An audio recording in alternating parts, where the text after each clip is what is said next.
aha duhagaze ni kuri stade Amahoro, ni tariki 11 Kanama 2024, akaba ari ho hagiye kubera umuhango wo kurahiza cyangwa se kurahira kwa Perezida wa Repubulika Paul Kagame ugiye kurahira indi manda nyuma yo gutorwa n'abaturage mu matora yabaye tariki 14 na 15 Nyakanga.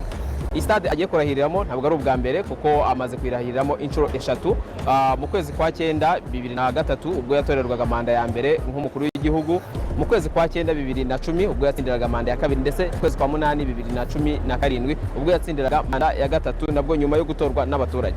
Uyu muhango wo kurahira kwa Perezida Paul Kagame witabiriwe n'abantu batandukanye aha kuri stade Amahoro guhera mu gitondo cya kare saa 12 abantu batangiye kwinjira muri stade, aho byitezwe ko stade irabirimo abantu 45 kandi koko mu masaha ya saa 3 bari batangiye gusa n'abuzura stade, ubirebeye rwose amaso y'umuntu nawe arabibona aramuha.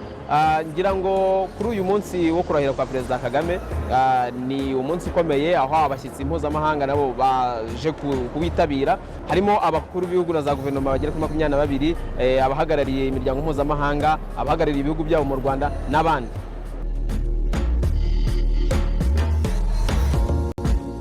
Iyi manda Perezida Kagame agiye kurahirira ni manda yitezwemo ibikorwa byinshi cyane cyane bigamije iterambere ry'abaturage nk'uko yabibasezeranyije ubwo yiyamamazaga. Abaturage bamutegerejeho byinshi birimo nk'amashanyarazi byitezwe ko azagezwa kuri bose, amazi meza ku bantu bose, ibikorwa remezo bindi nk'imihanda ndetse n'ibindi bikorwa remezo bikomeye, amastade, inyubako zitandukanye ndetse n'ibindi abaturage bakeneye kugira ngo u Rwanda rugere koko ku cyerekezo 35 nk'igihugu gifite amikoro aringaniye, ndetse n'icyerekezo 2050 nk'igihugu gifite kizaba kiri mu bihugu bikize ku isi.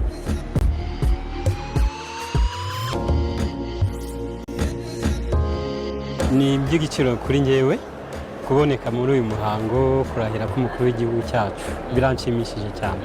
Wakwibaza ngo ni iki tumwitezeho, ariko kugisubiza wamanza ukareba ngo twavuye he tugeze hehe.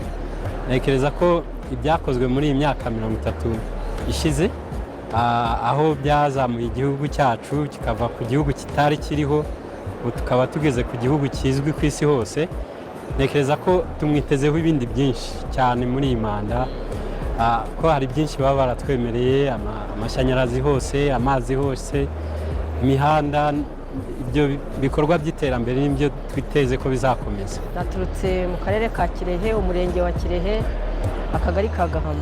Urumva afite ibyishimo byinshi cyane ko biranejeje, ni nk'aho ari inzozi zanjye kubera ko nifuzaga ko yatorwa kugira ngo ibyo yatugejejeho yongera biteze imbere kurushaho. Kandi itaha urebye byose yabikoze, ahubwo turifuza ko yabikomeza bigatera imbere kurushaho. Niba ari imihanda yayikozeho aho itaragera ikahagera, amazi aho ataragera akahagera, amashanyarazi aho ataragera akahagera, kuko byose uburezi yabugezeho, mbega akazamura intera, agatera intambwe ku byo yaragezeho.